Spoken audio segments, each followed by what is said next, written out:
My name is Laura Kaler. I'm the director of the South Dakota Grasslands Initiative.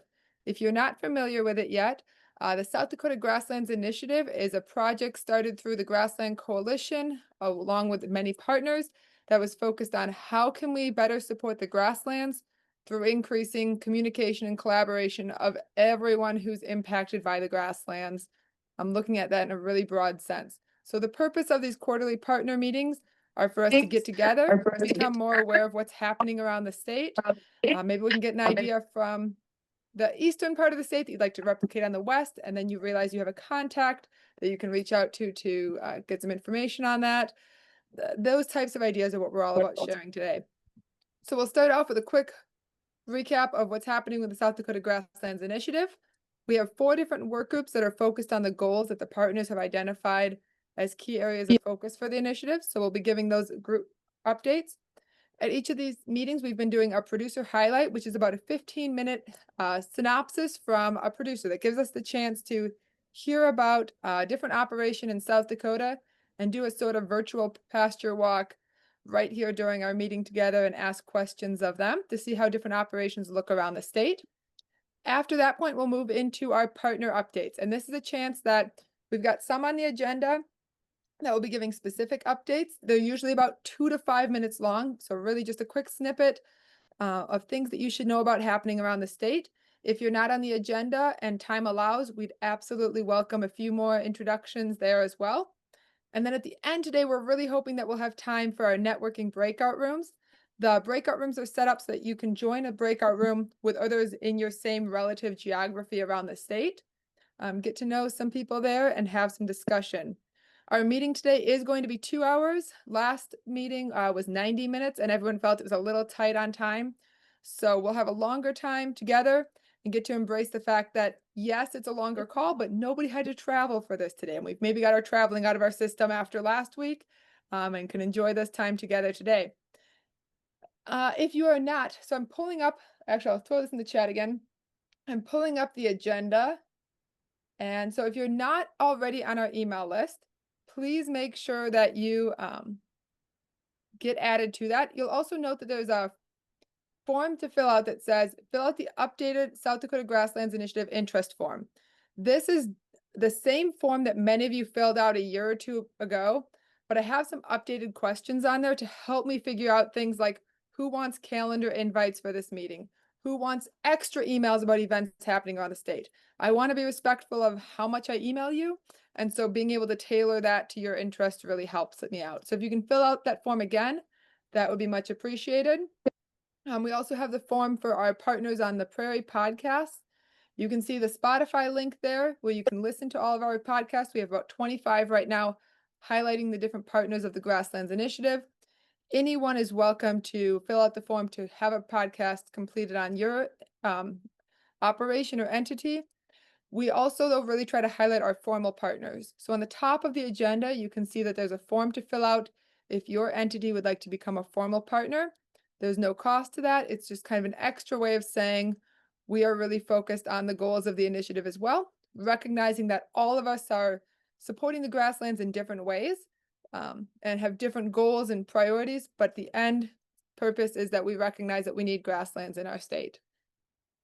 Next thing to know is our quarterly partner newsletter. The summer one or the fall one will be coming out in September. And so I'd like those submissions by August 19th. So watch for an email from that. And then the last thing to note is on our South Dakota Grasslands Initiative website, sdgrassinitiative.org. Under the events tab, we have a calendar which has all of the partner events in one spot. Anyone is welcome to contribute to that. And it doesn't have to be directly grassland specific. If it's something that would have interest and appeal to the audience that would also perhaps be looking for grassland events, we can put those on the calendar as well. Purpose being twofold, helping with when you're planning events to see what else is happening around the state then, and a spot that if you're looking for, perhaps you're thinking of going to an event but you can't find the flyer, they're all there on that website as well. With that, we'll move into our work group updates. So the Grasslands Initiative work groups, we have 4 of them that focus on different priorities that have been identified as things that can better be done through collaboration. Our first work group is Lisa Burrell, who's going to be reporting on the Grasslands Outreach Workgroup and some of their efforts. And I'd like to note too that any of these work groups, if the projects that they're working on seem interesting to you, please let me know and we'd be happy to have you join any of the work groups. They're open to all. Go ahead, Lisa. Thanks. Hi, good morning, or I should say good afternoon, everybody. Just hit noon here, so I'm in Wyoming. Yeah, I just want to update you on a couple of things that the Communications and Outreach Group is working on. One is the Grassland Gravel Triple Crown Cycling Series. It kicks off this weekend in Pierre, where cyclists are going to be touring the Fort Pierre National Grasslands. I'm going to be traveling there to meet with cyclists and help spread the word about the Grasslands message, collect video clips, photos of the prairies and cyclists. The second race is scheduled for August 16th in Lemon, and that will be touring the Grand River National Grasslands. And the third race is scheduled for September 27th in Wall, and that will be touring the Buffalo Gap National Grasslands. And I hope to at least attend the first and the last one, and find someone to man booths and hand out materials at some of these other ones. We hope to produce a short video at the end using the photos and the video clips that I managed to collect, as well as some B-roll. So if anyone has great B-roll of South Dakota grasslands, let me know.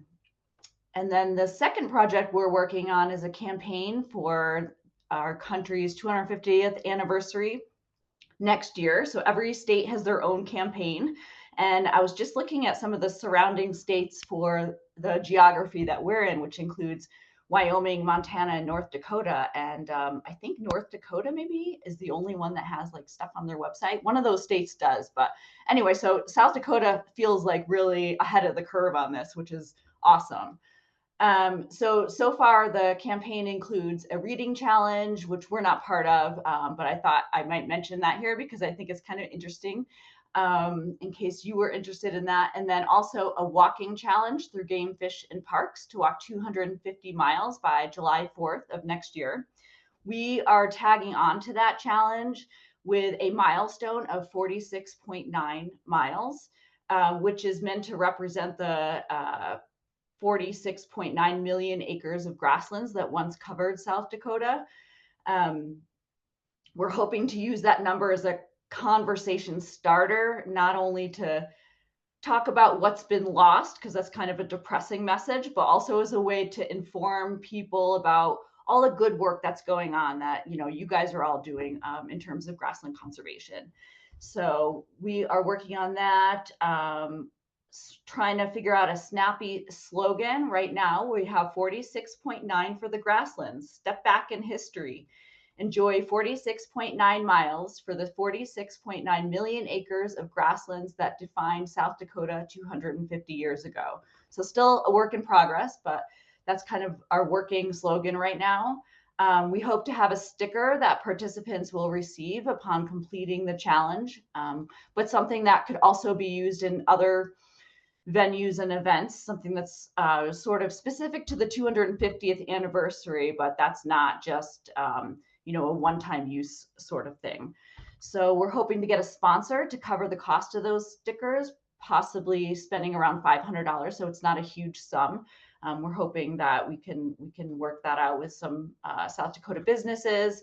And then other outreach materials and actions that people can take to support grasslands in South Dakota. So maybe contacting runners clubs and hikers clubs and cyclist clubs to help spread the word about this challenge and what other people can do to support grasslands. Thanks, Lisa. Any questions for Lisa or that work group? Okay. If not, Carter, glad to see you're back. Do you want to give the education work group update, please? Yeah, can you guys hear me okay? Yep, we can. Or can you? Okay, perfect. Hey, everybody. I just wanted to hop on and update what we've been working on with the Grasslands Initiative education group. I've missed a couple of them just because this is the busy time of year getting out, and I think I I'm going to start it off by saying I missed because of either Party of the Planet or Garden Discovery Day at McCroy Gardens. I don't know if you guys touched on those the last time you guys had the update. You've already talked to those, Laura? I think last time we said they were coming up, but if you want to give a quick synopsis of what happened at those events. Sure. So at Party for the Planet, that was at the outdoor campus. There was a whole bunch of different booths set up, from water quality to ecosystem services of pollinators that I was giving. Jeff Zimpridge was there as well on behalf of the Grassland Initiative, talking about Jeff Grassland stuff. He goes off and does all kinds of fun things, whether it be soil or he plugs pollinators quite a bit as well. And at the Garden Discovery Day, that was at McCroy Gardens in Brookings. We had kind of two booths set up on behalf of Grassland Initiative. Mine was working with pheasants, pollinators, and shrubs, and the power of our native shrubs and how you can provide cover that way. And we also had Bobby Chambers and Luke Silverberg had a live honeybee display, and they were handing out honey samples. And they also gave the plant ID activity within our education totes that we'll talk here in a bit about. But we got to give that a shot, and it went really well. The education totes are now available at 10 locations around the state, thanks to funding from the NRCS, Bird Conservancy of the Rockies, and the Gilchrist Foundation, and the South Dakota Ag Foundation. Locations are Lemon, Rapid City, Hot Springs, Chamberlain, Fort Pierre, Mobridge, Aberdeen, Watertown, Sioux Falls, and Yankton. And anyone can check those out for free. The Education Work Group is also focused on ensuring that there's a presence at all upcoming community events. It doesn't have to just be conservation events. So a couple upcoming that we would like to be at is the Wallace Duck Day on August 9th and the Downtown Riverfest in Sioux Falls. That's on September 20th. And then I think I'm going to be handing out some pollinator flyers this Sunday at the Brookings Art Festival. And if you'd like to help with either of those two events, the Duck Day or the Riverfest, reach out to Laura. I think I'm going to be able to help out at the Riverfest myself. And then some exciting news that I've been trying to call around and help fundraise is the Sand County Foundation. It's an education activity program held by Haley, and they're in quite a few states here in the Midwest, but we'd like to see them in South Dakota so we can help fundraise under the Grassland Initiative. And that'll be a big plug for the Grassland Initiative on social media. And our goal with that is to either raise $5,000 if we just want to get it a try here in South Dakota for 1 year, or if we can raise $15,000, that'll secure 3 years worth of programs. And if you give me a second, I can do some screen sharing of those flyers that she handed out, or do you have that available, Laura? I don't have them handy. If you've got them ready, I just made you a co-host, so you should be able to screen share. Okay, let's see if I can get those up quick.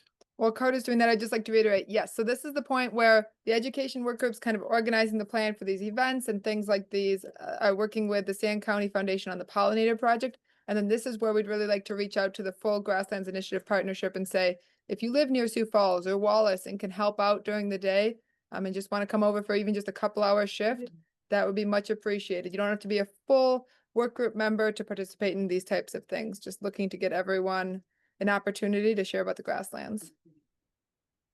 Okay. Does this look okay, the format of this? Yep. Okay, there's a quick overview, kind of what they've accomplished in other states. And there's 3 of these flyers. So they utilize these, it's a really smart idea. Cut a milk jug in half, and that kind of acts as a greenhouse to grow some native plants.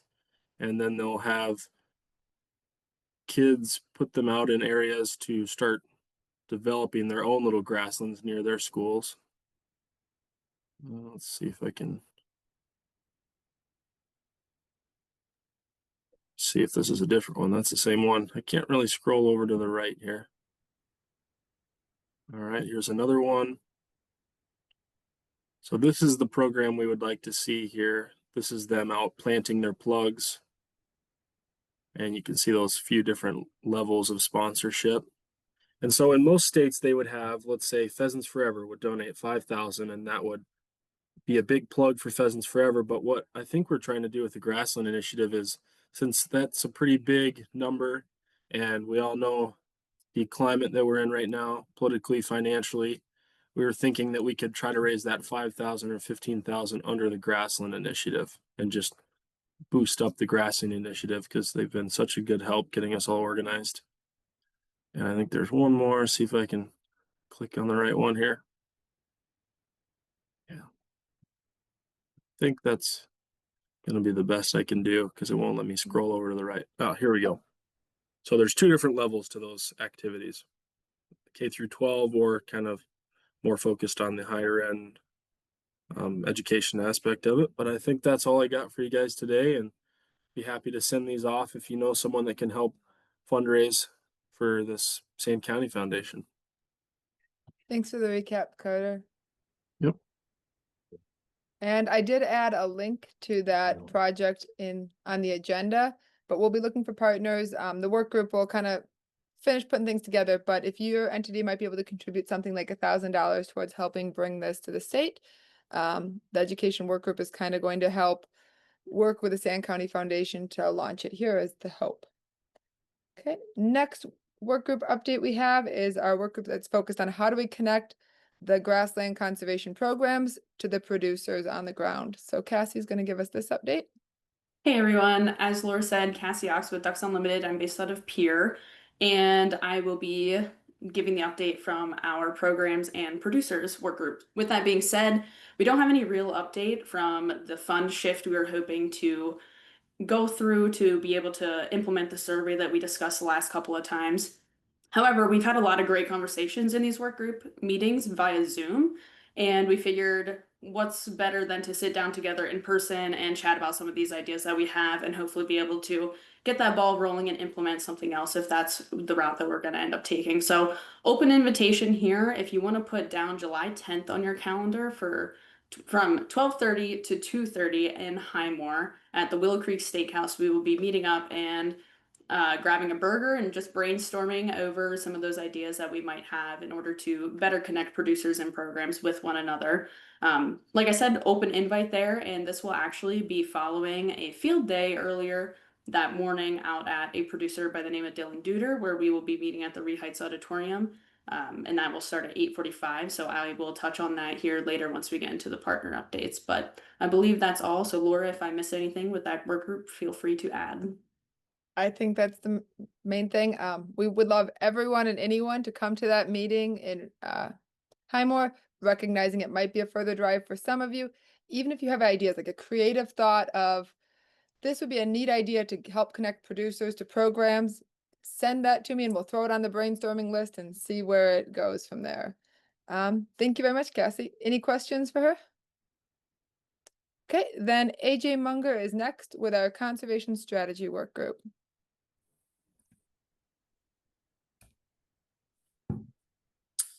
Hey everybody, I just wanted to give a brief update with the strategy work group. It was formed to work on some policy concerns on behalf of grassland stakeholders. And some of the things that we've been working on would be the American Prairie Act that Senator Thune introduced back in February. It's mainly focused on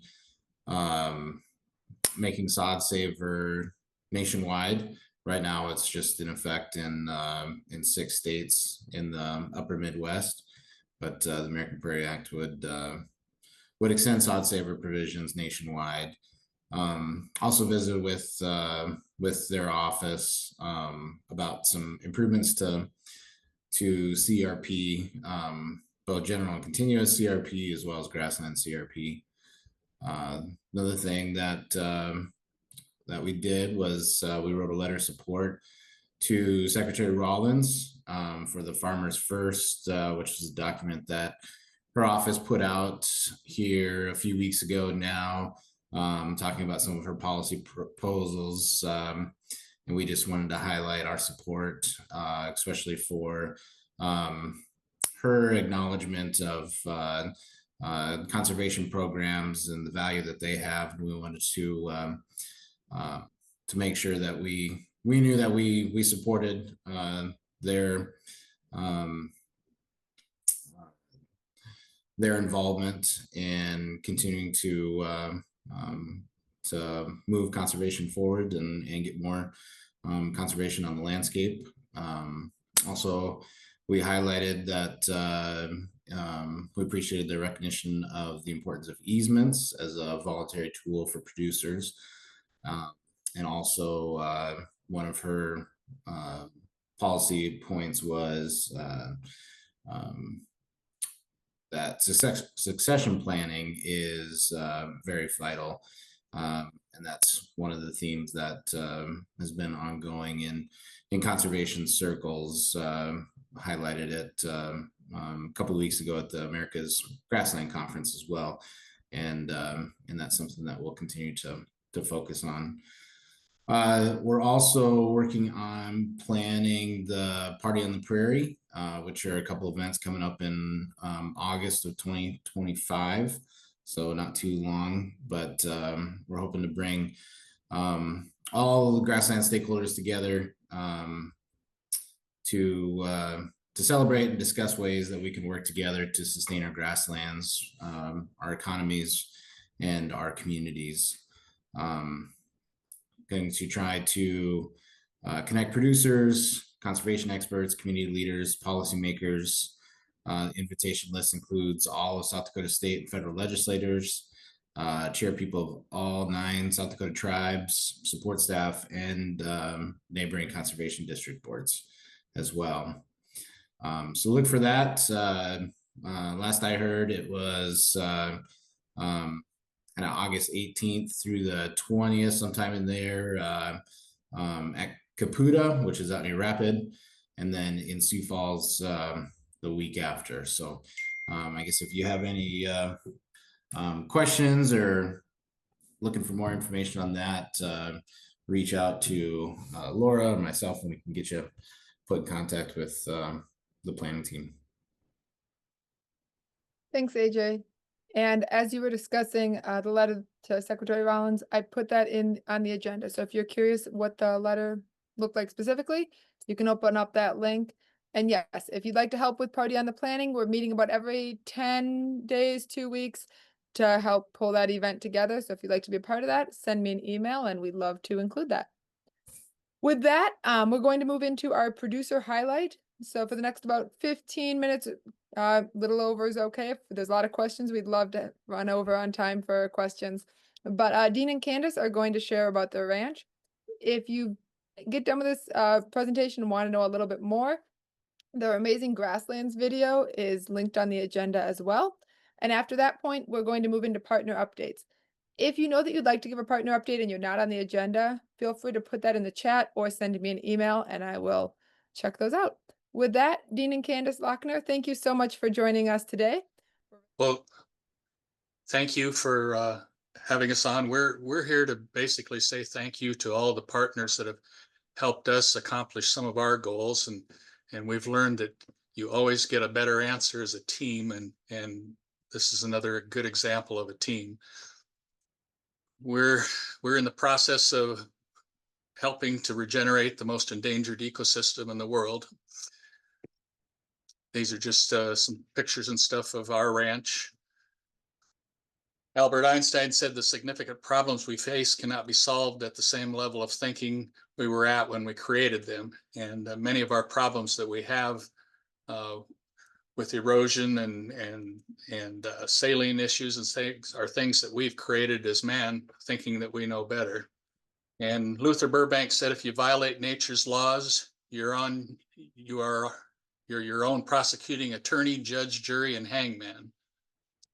This is a cartoon that we find humorous. I don't know if you can see it, but the cavemen are trying to cook food on the fire with their bare hands, and he says, "Hey, look what Zog do." He tried something different, and that was a stick. that's how we've moved along. We've tried things different. So this is a picture of our employees, and we have one large herd of around 1,200 yearlings. This is our most enthusiastic employee. They're always ready to go. You know, we went to a ranching for profit class, and we realized that it probably wasn't profitable for us to have all the overheads. So we started slashing overheads. We came home, we sold our hay equipment. We decided we'd let the animals do it if they like doing it better than we did. I don't necessarily always know what to do sometimes, but I can definitely see things that we should not be doing. And one of my main things when I took over management of this ranch is the runoff. And because we're in the Ree Hills, we have considerable amount of slope. From the town of Ree Heights to the top of the Ree Hills, it's a 200-foot elevation drop. Well, whenever you had a large rainfall event or spring runoff, a lot of water come out of the Ree Hills, and in that 4-mile stretch of land, that one gravel road would have water run over that road in 14 different places. And my initial issue was that it's not only costing me topsoil, but it's also costing the public repair for the road. And so I initially started planting all the grassland uphill from the roads, planting all the crop ground back to grassland uphill from the roads. So this is just a picture. Here's a picture of the slope from the top of the Ree Hills down to our ranch there. So that's why we have the runoff issues we did. And that's why we started converting farm ground back to grasslands again. There's a picture in 1997 versus what it was in 2019. And since we planted all of that grassland uphill from the road, we've never had water runoff except for issues where maybe snow plugged a culvert or something. We now have the water infiltration and do not have that runoff going over the roads. These are just other examples of nearby runoff events. These weren't on our place, but this was on Highway 14, where silt and corn stalks plugged the roads and the ditches. You know, even it's still even happening today. You know, this is Han County posted this online of a dust storm, and this is in February of this year. If you look at this picture, it just looks like a faded picture, but there's actually a vehicle in that dust storm. This was a dust storm off of a no-tilled field. And there's the end result of that. This was also during that same event. This car was driving a back road because they couldn't take Highway 14 because of the dust storm. Well, there was still another dust storm on another, quote, no-tilled field, and you can see the dust behind him. And as he's coming out of that dust, the reason he's coming out of that dust is because there's grassland there, and there was no dust storm once he got past the field.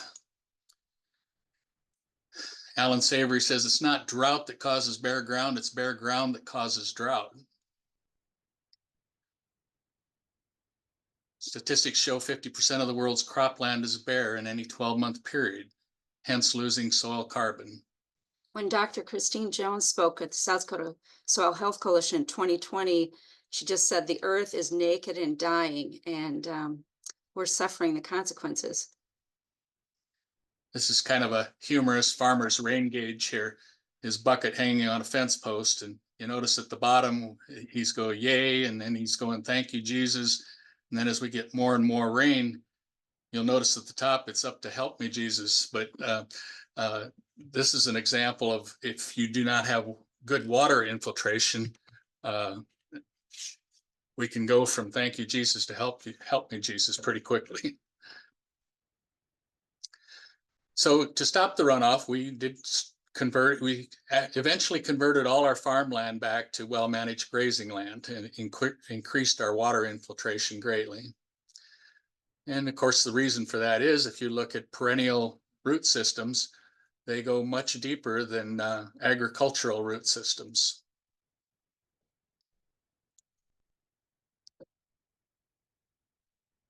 You know, this was a picture in 2019. We'd had 26 inches of rain that year.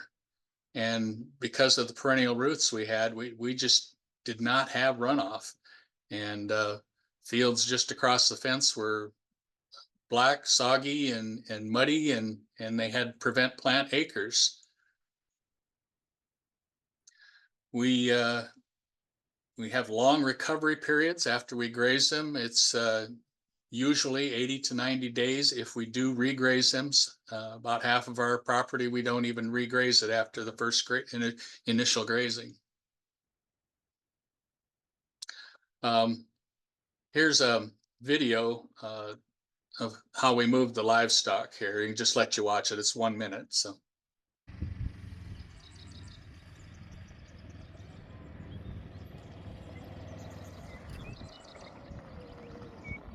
The easiest way to move livestock is when you make them think it's their idea.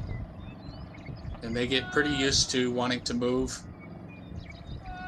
because they know they're going to get fresh grass every time they move. This string of cattle here is about a half-mile long. I started about a half-mile away and started calling them, and they just start coming in a long string.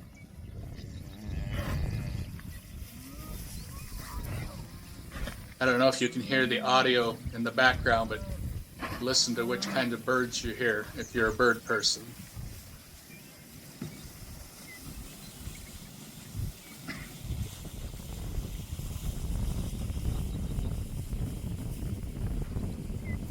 There's a western meadowlark and the dickcissel are the two birds that you hear in the background if you're listening. Anyway, if you want healthy livestock, why you know, they're willing to harvest it for you for free and fertilize it for free. And they'll give you healthy soil and healthy forage, and you'll also have healthy livestock. With well-managed perennial grazing lands, there's no need to replant and no need for insecticides, no need to fertilize, very little, if any, runoff because the water infiltrates. We keep the water to ourselves. It's not how much rain you get in the rain gauge, is how much you keep on your land that's important. And we virtually keep it all. This is just an interesting picture. We had one pasture that we were resting that year, and it had an overgrowth of sweet clover. And we called it our Where's Waldo picture. And Candice is in that picture. And I don't know if you can see it, but that's her right in the middle. That's how tall it was. That was last year. Yep. So, you know, what if we work smarter, not harder? And that became our goal. And you know, it helps us physically, emotionally, economically, spiritually, socially, regeneratively. And our lives have been totally changed from what we used to do traditionally. This is a current picture of our family, and we currently have 12 grandkids and a 13th one on the way. So the 13th one's in the picture. You just can't see it. So this is what we're managing for what we want, right? And we will open it up to questions now. We tried to make it short and sweet for you, so we welcome any questions. Thank you very much. That was a wonderful presentation. I really liked the topic and the direction you went with that. I have a question, but I'm gonna wait for others first. If you want to throw them in the chat, I can read them out loud too. Should I stop the share? Your choice. Just leave it. Then they got your phone number if they need it. But my question is, have you heard comments from your neighbors commenting on the fact that the roads aren't flooding as much in your area? Or what are the neighbors noticing and seeing? I don't know that I've heard any direct comments on the roads. I have had neighbors notice the grass, and I've had traditional ranchers that have come up to me and ask advice and say, I want my grass to look like your grass. And that's a pretty satisfying request. And it's also for somebody who is very traditional, and I never thought they would ever notice or ask. Good compliment itself. Next question that came into the chat. Can you share more about the partner programs that you've participated in? Yes. Our initial was NRCS, the programs through NRCS. To make this work, you have to have a water system that will handle those large numbers of cattle. And so back in 2007, we put in a rural water pipeline system, and we put in 7 miles of water line and 24 water tanks. And that was life-changing for our ranch. For example, like this year, if we didn't have that water system, we would have a lot of grass, but no water for the cattle. And RCS was first, and then Ranching for Profit was a Ranching for Profit school, was really helpful in us, encouraging us to continue. We were already making changes, but it encouraged us that, yes, we could go faster. We weren't the only crazy people in the world. The South Dakota Grassland Coalition, the mentors with that group has connected us with many of these people. And there are just so many people, I don't want to start naming them because I'm afraid I'll leave somebody out. But any of the organizations that have ever worked with us, we've gleaned a lot of information from them and help from them, not only financially, but advice-wise. So Josh is asking about paradigm changes, and I would say if you had to summarize, maybe the biggest paradigm shift might be rather than doing more, it was realizing that there were things that we were doing that we needed to stop doing because they weren't that profitable, and they were keeping us from doing the things we either really needed to do or wanted to do. I have a presentation that I do that I drop like I don't know, 50 or more Post-its of all the things we thought we used to have to do that we stopped doing that gave us more time to actually have a holistic, balanced, happy life. That was kind of surprising. Since we restored the grass, are you seeing a return of native grasses and forbs species? Well, that's an interesting question, because initially when we started, I knew I wanted more warm season grasses, and my initial grass seedings were monocultures of switchgrass or a monoculture of big blue stem, which I wouldn't do today based on the knowledge I have now. But what happened when we did that is we found out very quickly that nature does not like a monoculture. And so a lot of other species came in that we did not plant, such as brome or bluegrass. And then we also, a little while later, we did some interseedings like western wheatgrass and some common alfalfa and Sisler milk vetch. So, but yes, I have seen native grasses and native forbs come into these acres that weren't planted there. They're certainly not in abundance.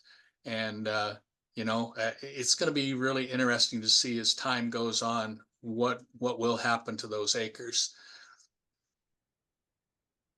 I hope I answered your question. Any other questions? Terrence, go ahead. I'll ask the question that has always been pondered, and I'll ask this hard one to you guys because I feel like we have a relationship good enough that you'll be frank for the large group. How does profitability look after having cropped and done the conventional model and making such a significant change in your operation? Obviously, you can only speak to trends, because prices change, but it has been absolutely astonishingly remarkable. If you tell somebody that I can tell you how to do less and make more money, they wouldn't believe you. And I'm here to say that for us, it's been life-changing. We went from, just for example, the number of cattle that I can graze. I'm grazing more animal units on 2,500 acres now than when I had 4,000 acres. We have stopped so many enterprises. We have, when you look at all the overhead costs that go with trying to farm and put up hay and run a cow-calf operation and there, all the things that go with that, you just don't need those anymore. And we only have cattle during the grazing season. And so one of the questions we were asked when we spoke in Ipswich was, well, what are you going to do with all your money? And I said, well, I think we can figure that out.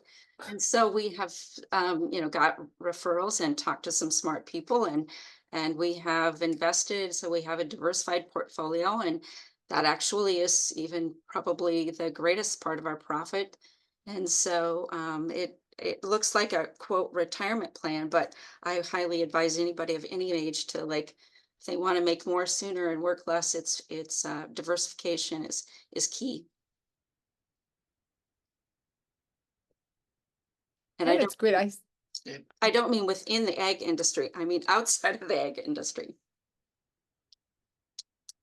And I think it shows that you are able to do more and work less, because I see you at a lot of different educational events where you're able to go out and share with others about what you're doing and learn from others with that freed up time.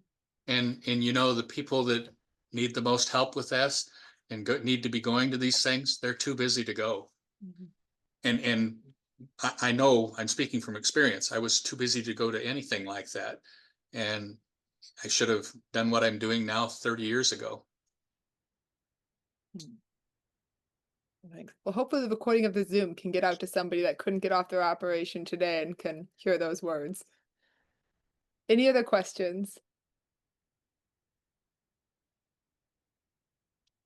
Okay, well, thank you very much. If we were in person, I'd give you a round of applause, but I'm thinking that everyone's sending virtual applause to you today. With that, we'll move into our partner updates now. So let me get my Zoom moved on. So on the agenda, you can see we've got about 5 partners listed to give updates, but we certainly welcome more to join in. Updates can be events that you had that you want to give a summary of, events that you have coming up. You can tell us about maybe if you have a new employee that you'd like to introduce, we'd love to hear those things, projects, things like that. So first we have Lealand, if you'd like to give an update from Fourever Grazing.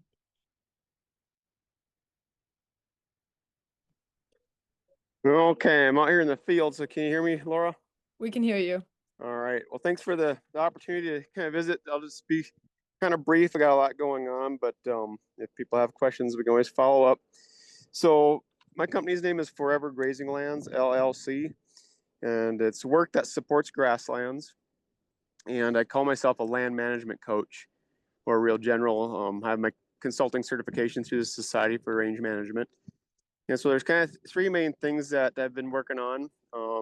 Mostly, I provide technical assistance on grazing lands in the Moloch County area or South Central South Dakota, where we're doing a lot of work on woody encroachment at the moment. And I also do some coaching with cattle grazing rotations on private rangeland. The second thing that we've kind of done recently, June and July, is I spoke at 2 different workshops.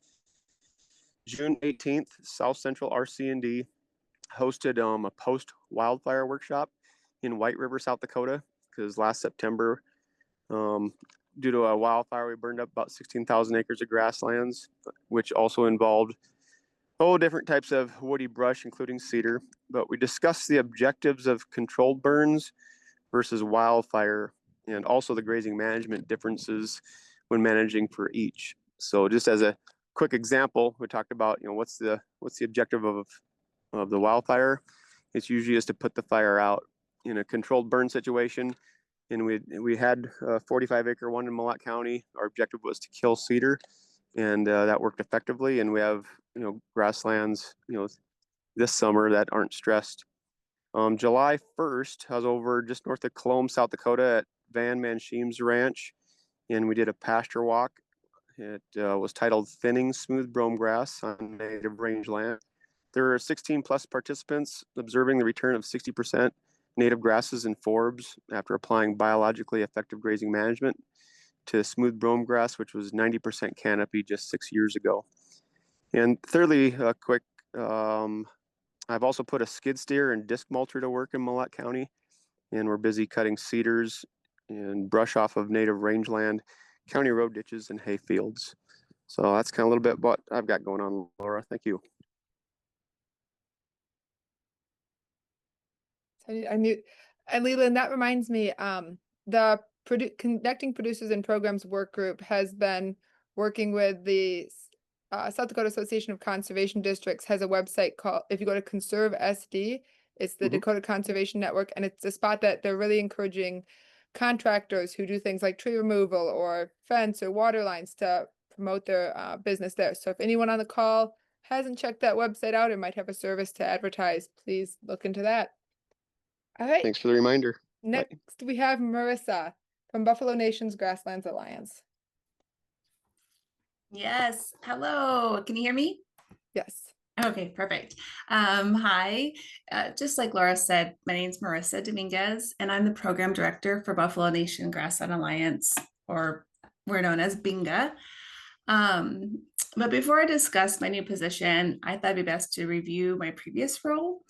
Some of you might recognize me as a Natural Resource Conservation Service employee. It's really nice to hear Candice and Dean talked about the work that NRCS did, because there is a lot of great work that's done through that agency.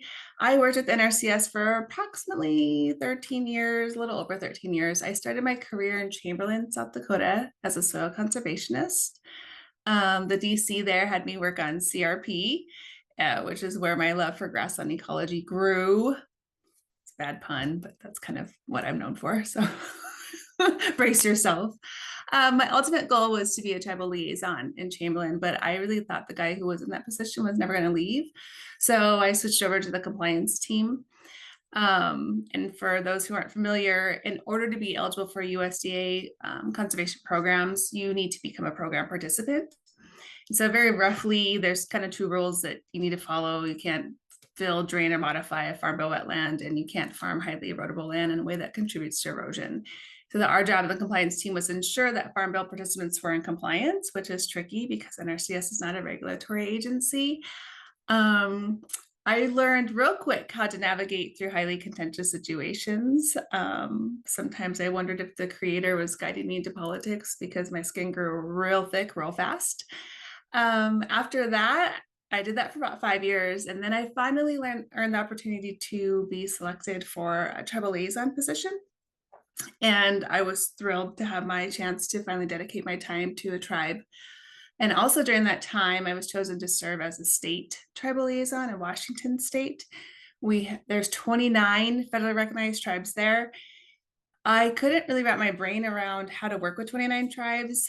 NRCS in South Dakota is set up where there's 1 tribal liaison per tribe, and that really makes us unique in South Dakota. It's an amazing opportunity for the tribes here. So to work with 29 tribes seemed to be a bit much, but the state conservationists in Washington, Marlene Comes at Night, I couldn't have done it without her. She's a female, she's native, she's worked for NRCS for 35 years. She's the longest serving state conservationist. I honestly don't have enough adjectives to describe her. She completely transformed and changed me as a person, professionally and personally. Just my whole perspective of working in Indian country shifted. I had this whole new perspective of NRCS. Up until that point, I was just a grunt. I was just a field office person, right? I was boots on the ground.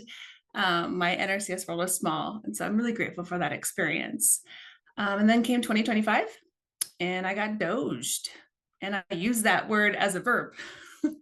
So this week will be week 5 with BINGA. So please keep that in mind if you have any questions. And 2 of those 5 weeks I've been traveling. But I'm really super excited to be working for a Native-led organization. I'm looking forward to working with tribes by asking them what they need from us, from our organization, Binga's purpose is to ensure that the Native nations in the Northern Great Plains have the technical and financial resources to plan and act on the vision for their traditional lands and water. The concept of Binga has been around since 2013. Working group was formed, comprised of tribal biologists, wildlife program directors, to come up with ideas on how tribal programs can increase revenue to do more on the ground conservation. Ideas included ecotourism, selling carbon credits, increasing buffalo herds, improving market of hunting opportunities, things like that. The group realized that healthy grasslands were key to most opportunities, and the loss of grassland was also contributing to the challenges. So then 6 years later, in 2019, the board hired a full-time coordinator through a partnership with World Wildlife Fund. That agreement was extended twice and will end on August of 2025. And she's been an amazing part of building Binga's foundation and then contributing to our success. In 2021, Binga became a 501c3. In 2023, Sean Grasso became our CEO. So that was just 2 years ago.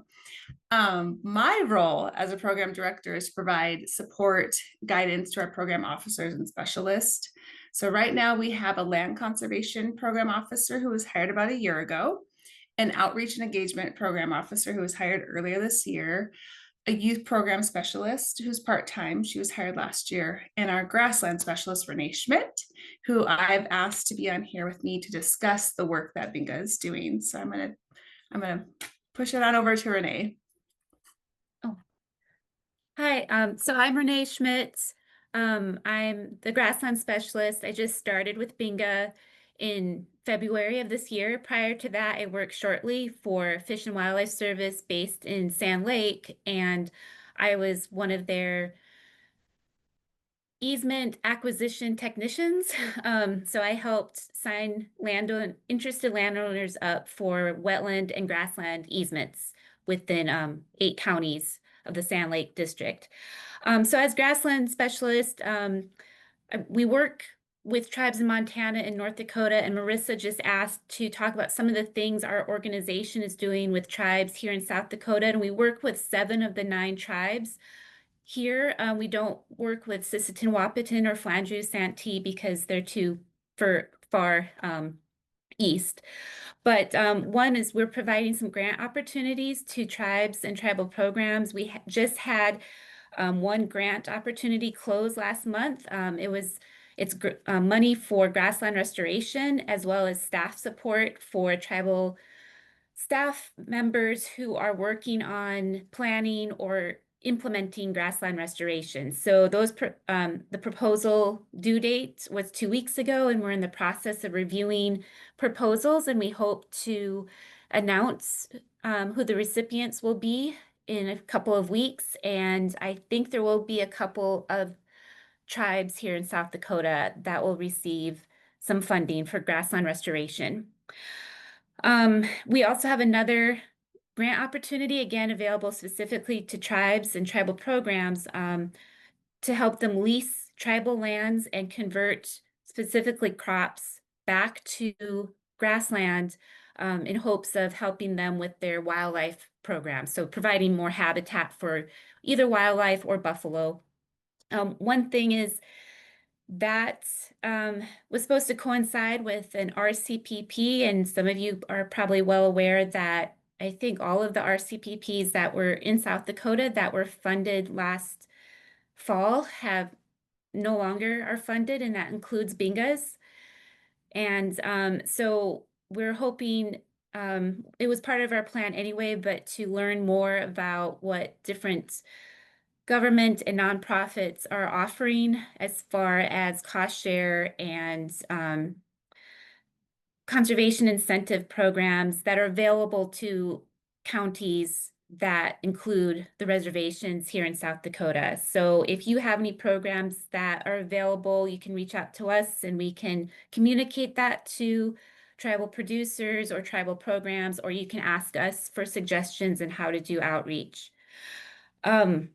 But Merissa mentioned some of our other employees, but some of the things that they have been doing, our land conservationist has worked with One Tribe Laura Brule on some conservation planning, helping develop plans for habitat for their wildlife, so grassland habitat.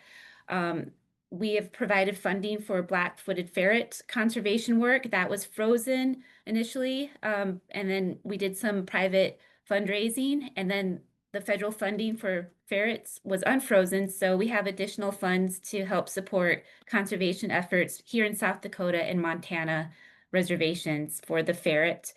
And then finally, we have done some youth engagements in South Dakota. We were invited to help on Standing Rock.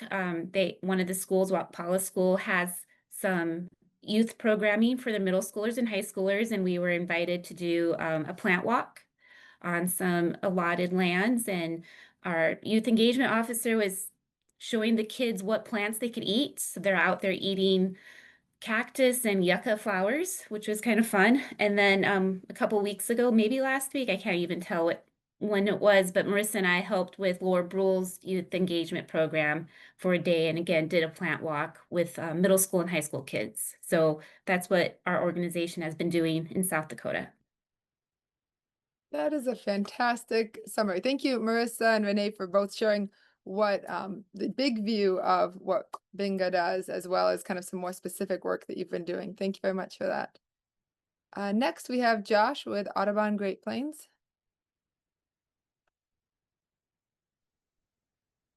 Thanks, Laura. That was a terrific update too. Mine is going to be really short because, you know, there's a lot of other great updates to come. And as far as upcoming events, I think Pete is going to cover a bunch of those. I see he's on the list, so I'm going to kind of leave that for him. Just a couple of things to be aware of from Audubon's standpoint here in South Dakota. We're planning to hire a range ecologist in South Dakota in the next couple of months. So if you know someone who might be interested in that, they can either reach out to me or look out for that posting. So that'll be happening here in the next couple of months. And then I just wanted to make sure the last time we had a quarterly meeting, we had a bunch of funding that was still frozen. That funding has since been unfrozen. So I just want to make sure that people are aware, especially in western South Dakota. We do have funding available for grassland restoration activities. So if you're looking to restore some cropland to grassland or remove invasive trees, that sort of work, and that does include tribal lands, Renae and Merissa. So if you know someone who's looking for that, we're happy to help. And if you do know of someone, you can reach out to me, or if you want to get a quicker response, you're probably better off reaching out to our range ecologist, Maggie Figueroa, and I can drop her email in the chat. That way you know who to contact. But that's all I had. I'm also here if you did want to reach out to me. Maggie. Yeah, Maggie's here. Maggie, you can drop your own information if you would do that. That'd be great.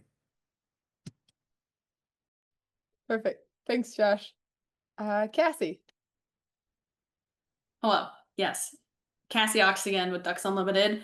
I'm going to do just a short programs update from our side and then dive into some of the events that are coming up here in partnership with other organizations in that Miller area. So first on the program side, we still have our Working Grasslands Partnership, RCPP, up and running. I believe since our last quarterly meeting with all the partners that we've updated our rates. So if anybody needs those or the flyers, handouts, whatnot, I can definitely email those to you. I'll drop all my contact information after my update. So yes, that is rolling. Grassland restorations, and as Josh said, we're able to work with the partners identified in that program. So that would be Audubon, Game Fish Park, Soil Health Coalition, Grassland Coalition, and Partners for Fish and Wildlife with U.S. Fish and Wildlife Service. That's all I have from the program side for right now. But the one thing I did want to talk about is 2 events coming up in the Miller area. So I will start with the one. Well, first, let me see if I can share my screen. Okay, Laura, can you see that? Nothing yet. Shoot. Okay, how about now? It's going now. Good? Now we can see it. Yep. You might want to zoom and make it bigger. Okay, let's see if I can do that. Okay.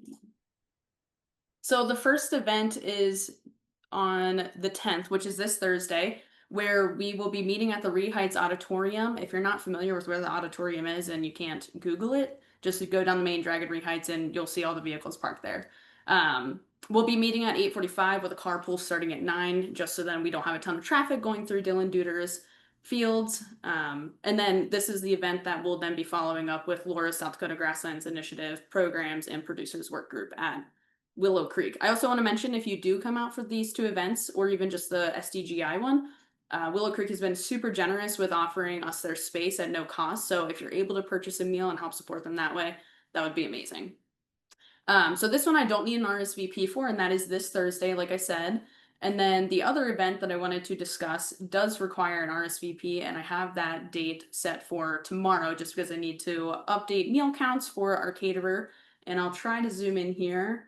But essentially, this event is just highlighting the opportunities with agriculture and conservation partners to optimize profitability for landowners and producers in the state.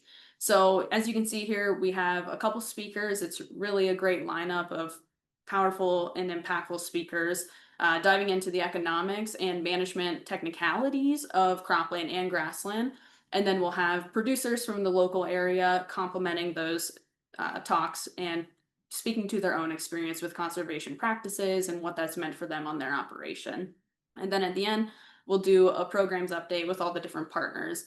And just want to note here too that the group that we have here in the Hyde County area, we call ourselves the Hyde County Conservation Partners Group. And yeah, we've been working together. So it's Ducks Unlimited, Game Fish and Parks, SDGI, South Dakota Grassland Coalition, Fish and Wildlife Service, Pheasants Forever, NRCS. And I know I'm going to miss some, so apologies for those folks that I might have left out. But this is the rundown and just the work group that we have put together over there to provide opportunities for landowners, since that's some of the information that we've received from people who've attended events in the past. So I believe that's all I have to share with everybody, but I will drop my contact information in the chat. So if you want hard copies of, or I should say virtual copies of those two flyers, I can surely send those to you. Great. Thank you very much. Hope to see many of you there.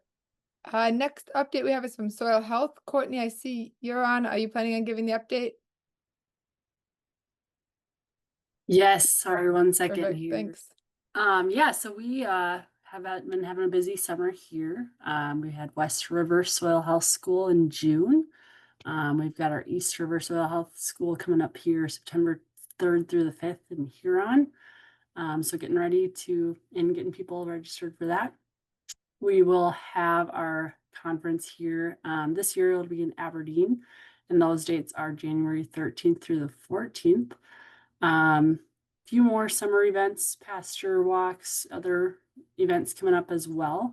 We will have a 10-year anniversary celebration here coming up in the week of the 20th of August. That will be over in Pierre for that. So more details to come on that. And then, yeah, just continuing to work with producers, on cost share projects as well. And I would just encourage people to, continue to watch our website and social media pages for other events coming up. Thanks, Courtney. And I'll put your website link on the agenda as well. Perfect. Thank you. Okay, Pete.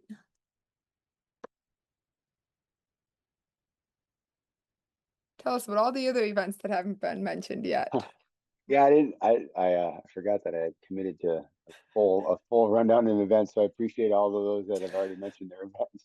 I'll share a screen here just briefly. I don't know if you see that screen. Now we can. Yep. Okay. So we'll start with it. Well, actually, I'm not going to start with events. I'm going to start with an extension, just quick rundown.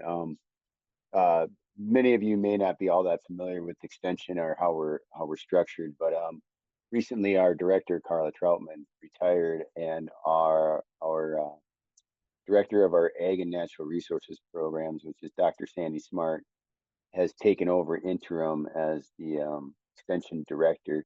So that's a positive thing for extension, to ensure that we stay rooted, in the ag side of all things. Sandy, of course, is a range scientist by training and by passion, so it's always a good thing to have a grassland focused individual in those types of positions. Of course, the support that Sandy's given the Grassland Coalition and extension over time has been great. So anyway, that's the interim. I don't know what the timeline will be for ultimately for the long haul and what they'll do with that position. But in related news, we've starting to feel like we're kind of staffed up a little bit. So we've got a couple of great people in our weed extension weed program that are very much holistic thinkers. So feel free to reach out to me or to my colleague Sean Kelly or Kaylee Wheeler. We're all in the range world, as well as Dr. Krista Ehlert down in Rapid. And then now we've got a few people in our weed science program that are, I would say, well-rounded individuals. And then we are also hiring a couple significant positions here coming up. Forage field specialist. We'll see what shakes out of that, but forages are obviously, when we're talking about grasslands, forages and forage bases are important. And then we've got another one coming up that is our native plants field specialist that'll be working closely with what SDSU is out of the Natural Resources Management Department. It's called a native plant initiative. So again, I don't have a lot of details on how all these positions will shake out. A lot of times it depends on the person that you hire, is how they kind of shape their own future and the footprint that SDSU is going to have in those topic areas. So that's just kind of a brief update on personnel. As far as upcoming things, we are hosting through the Grassland Coalition and partners. There's a small acreage tour coming up here on Wednesday evening. Trying this a little bit differently as far as the platform of the Grassland Coalition with the pasture walks. We don't often do things in the evening and during the week.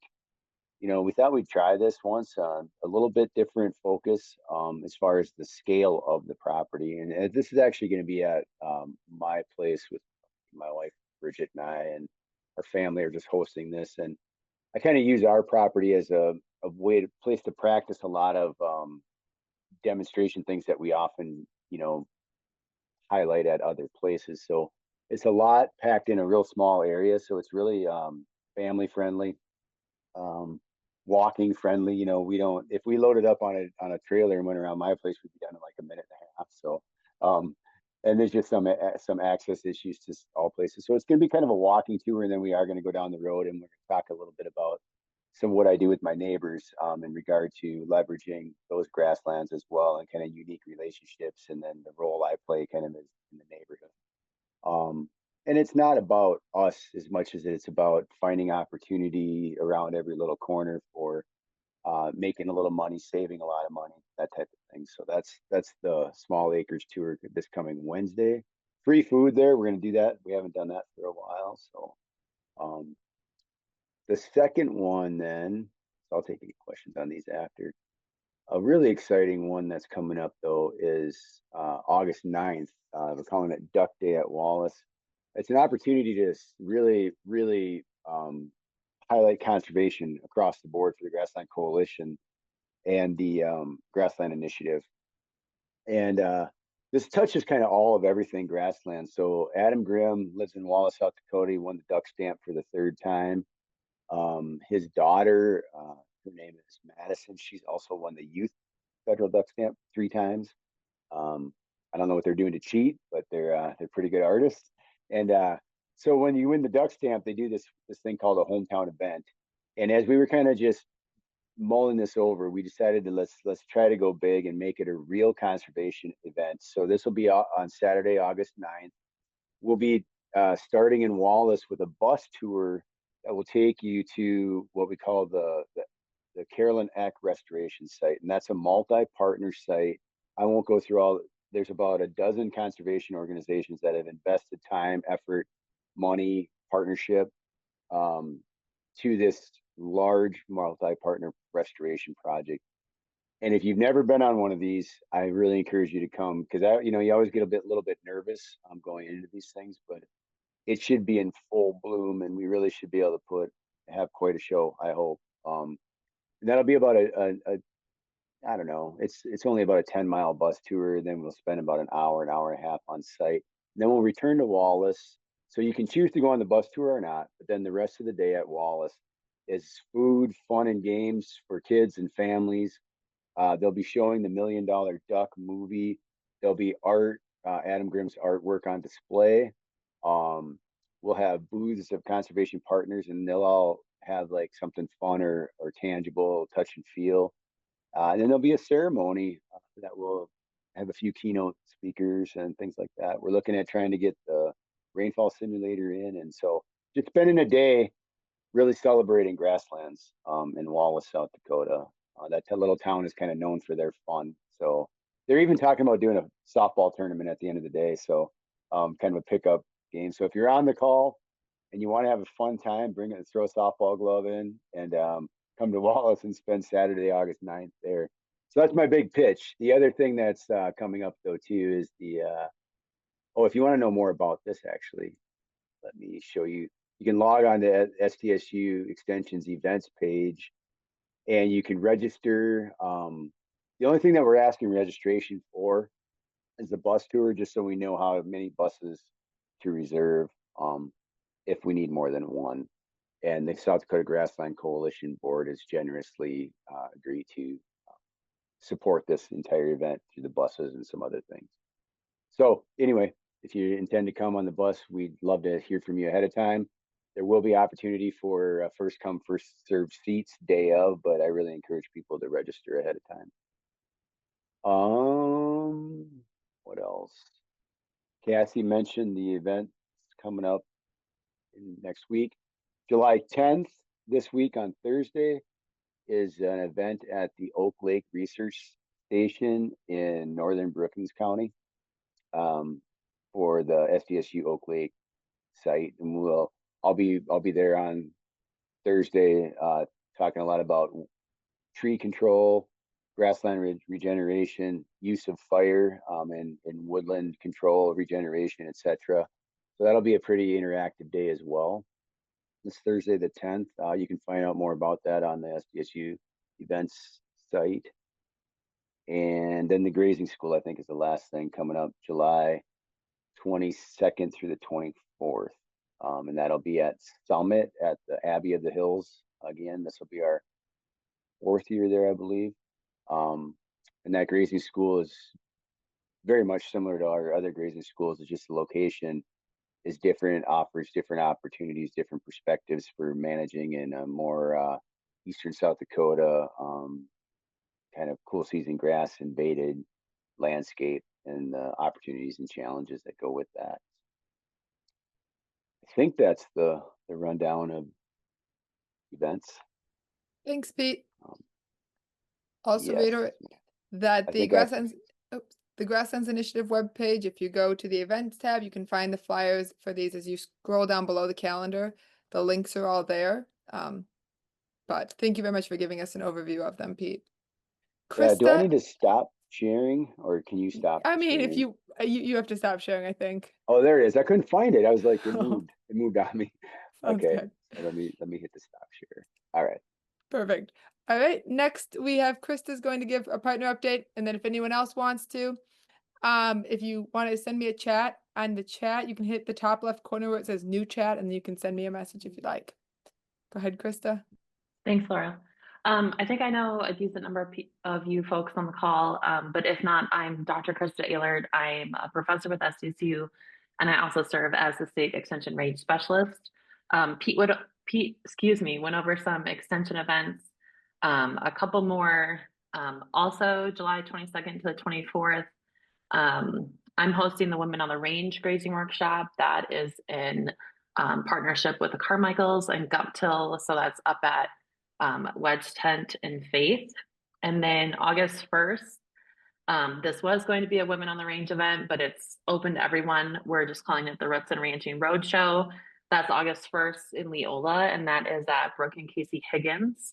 And the purpose of that is the workshop is going to be kind of focused on range management, but also more so kind of an opportunity to highlight these younger couples that, you know, are still in the trenches of, you know, having littles, managing ranch life, and, you know, trying some new kind of grazing practices. So we're excited about that. I'll put my contact info and the links for those two events in the chat. And registration for the women's grazing workshop closes next Wednesday. Some other personnel updates that Pete didn't cover, and that we'll start sharing the news a little bit more broadly with, but since this is a quarterly meeting, myself and Dr. Sean DiStefano, Sean started with us last August, but she and I will be co-leading the undergrad range program for SDSU going forward. And then with that, our range program is accredited by SRM, the Society for Range Management. And in fall of 2026, I'll be pulling together the range accreditation kind of process and documentation that we'll have to go through for SDSU's range program. If anyone has, any constructive feedback from the partners, feel free to email me. I will also share with you that Sean and I have already got our heads together about some different ways to, build up and highlight the range program more at SDSU than has already been done.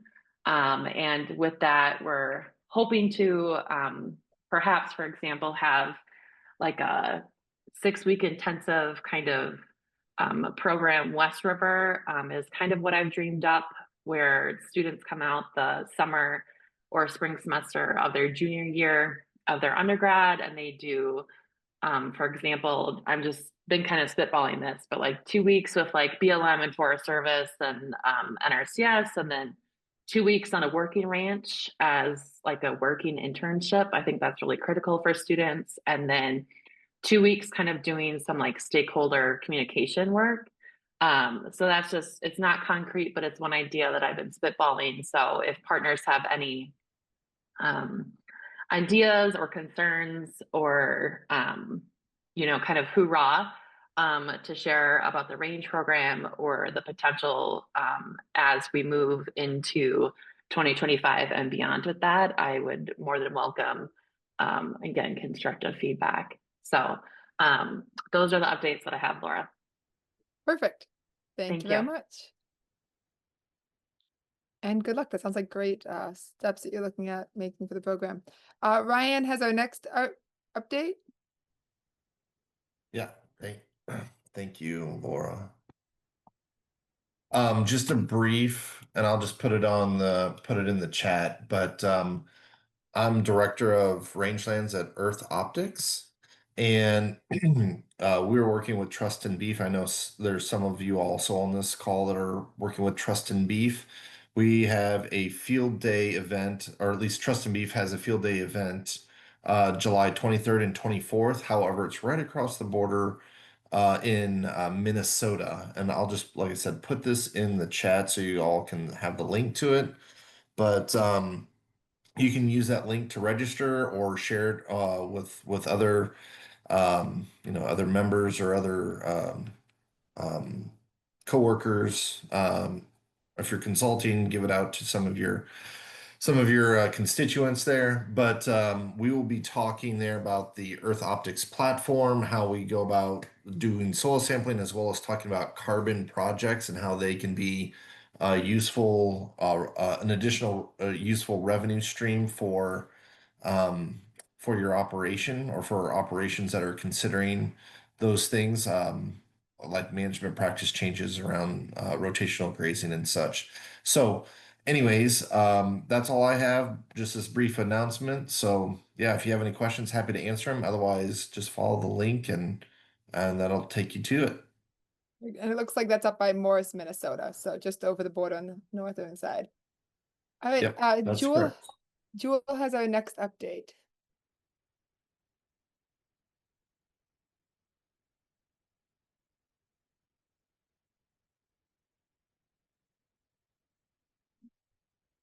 Jewell, are you?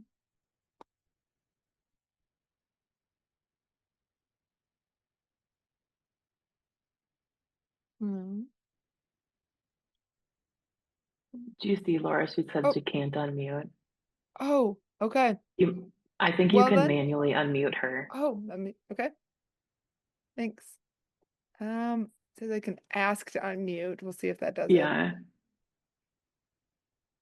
Jewell, it doesn't seem to be working. Do you maybe want to throw it in the chat for us?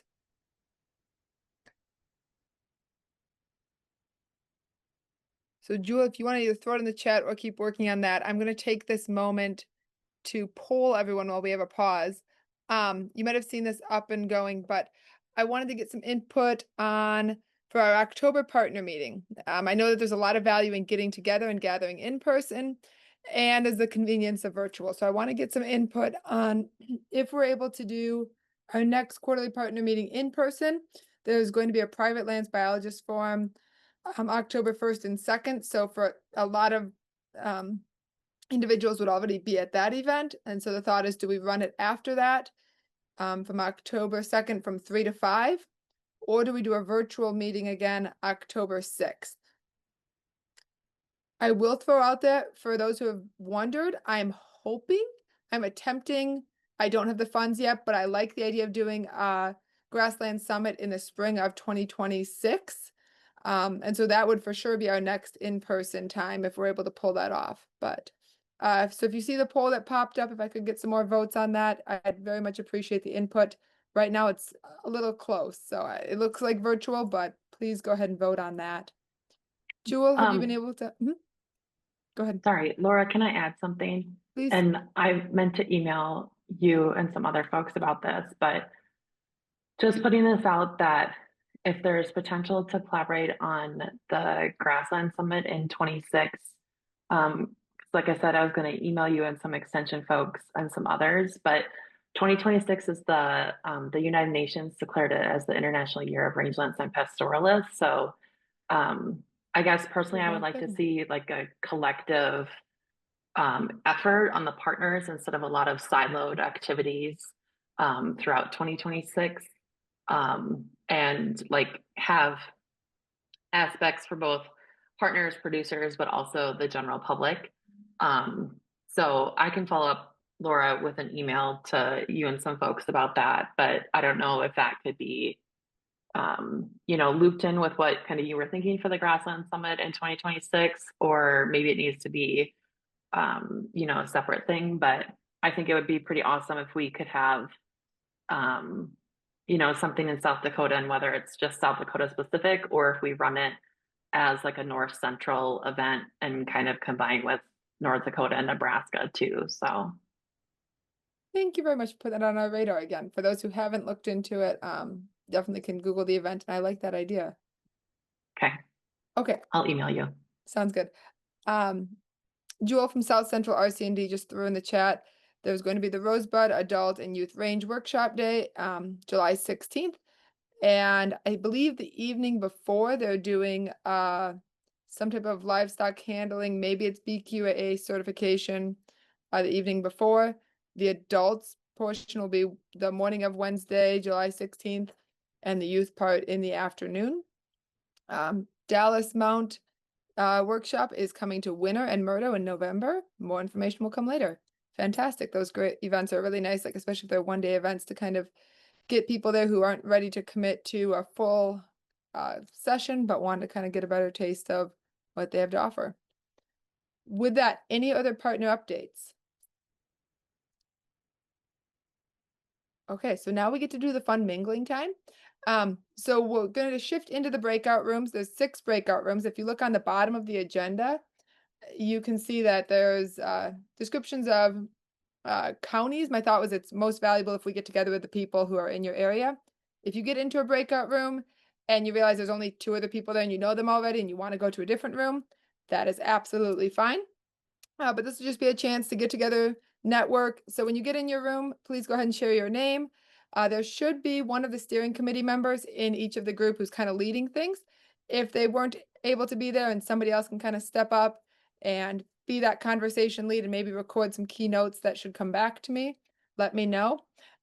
Discussion is welcome to go in any direction, but the 2 topics that would kind of encourage conversation to go, if you don't have something more important to discuss, is the idea of what is something you've seen done or would like to see done to help teach the general public about grasslands. And that idea will come back to the Education Workgroup if there's some unique brainstorming to share. And then also, who is a producer in your area who would be good to highlight at future meetings? So like Dean and Candice did today during the producer highlight, if you know somebody in your area who we should highlight, please give that to the group lead to pass on to me. I'm expecting breakout rooms will be about 15 minutes of conversation. So until about 2:45, I will keep the Zoom link active. So if you've got conversation that's really going ahead, I'll keep the Zoom open. Otherwise, about 15 minutes of networking and conversation with your peers. I'll end the recording here.